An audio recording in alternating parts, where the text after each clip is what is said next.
നമസ്കാരം. ആദ്യമായി വേൾഡിലേക്ക് സ്വാഗതം. നമുക്കൊരു സിമ്പിളായിട്ടൊരു ഇഞ്ചി കറി ഉണ്ടാക്കാമേ, ഇഞ്ചിപ്പുളി എന്നൊക്കെ പറയുന്നതിന്. അപ്പം നമുക്ക് ആദ്യമായിട്ട് ഒരു 100 ഗ്രാം ഇഞ്ചിയും 200 ഗ്രാം ചുവന്നുള്ളിയും, ഇഞ്ചി വട്ടത്തിലരിയുക, ചുവന്നുള്ളി അരിഞ്ഞു വെക്കുക. പിന്നെ ഒരു നാരങ്ങ വലുപ്പത്തിൽ, ചെറുനാരങ്ങ വലുപ്പത്തിൽ പുളി, പിന്നെ ഒരു തേങ്ങയുടെ കാൽ ഭാഗം അരിഞ്ഞ് ചെറിയ കഷ്ണങ്ങളാക്കി നമ്മൾ അരിഞ്ഞു വെക്കുക. എന്നിട്ട് ചട്ടി അടുപ്പത്ത് വെച്ചിട്ട് ഈ വട്ടത്തിൽ അരിഞ്ഞു വെച്ചിരിക്കുന്ന ഇഞ്ചി നമ്മൾ വറുത്തെടുക്കുക. തരിതരിപ്പായിട്ട് നമ്മളത് വറുത്തെടുക്കുക. ആ വെളിച്ചെണ്ണയിലേക്ക് തന്നെ നമ്മൾ ഈ അരിഞ്ഞു വെച്ചിരിക്കുന്ന ഉള്ളിയും മൂപ്പിച്ചെടുക്കുക.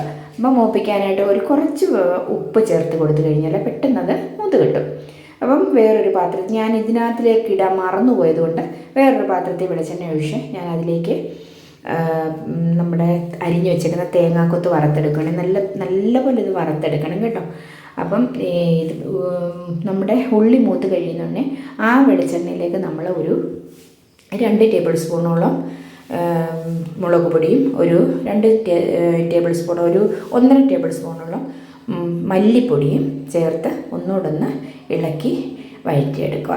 അപ്പോഴത്തേക്കും നമ്മുടെ തേങ്ങ മൂത്തിട്ടുണ്ടാവും. അത് ഇതിലേക്ക് കോരി വെക്കുക, അല്ലെങ്കിൽ ഓഫ് ചെയ്ത് വെക്കുക ചെയ്യുക. എന്നിട്ട് നമ്മൾ പുളി നന്നായിട്ടത് യോജിപ്പിച്ച് പിഴിഞ്ഞെടുത്ത് തരിയൊന്നുമില്ലാതെ ഈ നമ്മൾ മൂപ്പിച്ച മുളക് കൂട്ടിലേക്ക് ഒഴിക്കുക. എന്നിട്ട് നമ്മൾ വറുത്ത് വെച്ചേക്കുന്ന തേങ്ങ ഇടുക. എന്നിട്ട് നമ്മൾ വറുത്ത് വെച്ചേക്കുന്ന ഇഞ്ചി നന്നായിട്ടതൊന്ന് ഒരുപാടങ്ങ് മെയിനാവണ്ട, കുറച്ചൊരു തരിതരിപ്പായിട്ട് നമ്മൾ പൊടിച്ചെടുക്കുക. എന്നിട്ട് അത് ഇതിലേക്ക് ഇടുക.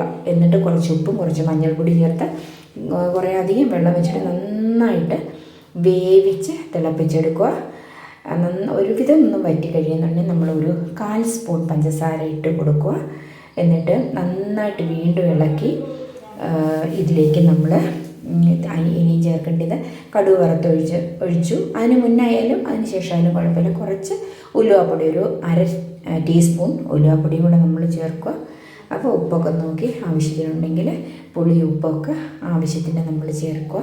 നല്ല സൂപ്പർ പെട്ടെന്ന് തയ്യാറാക്കാൻ പറ്റുന്ന ഒരു ഇഞ്ചിക്കറിയാണ്. എൻ്റെ അമ്മയുടെ സ്പെഷ്യലാണ് ഇത് കേട്ടോ.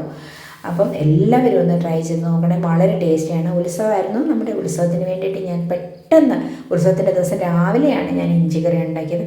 അപ്പോൾ എല്ലാവരും ട്രൈ ചെയ്ത് നോക്കുക. Please subscribe.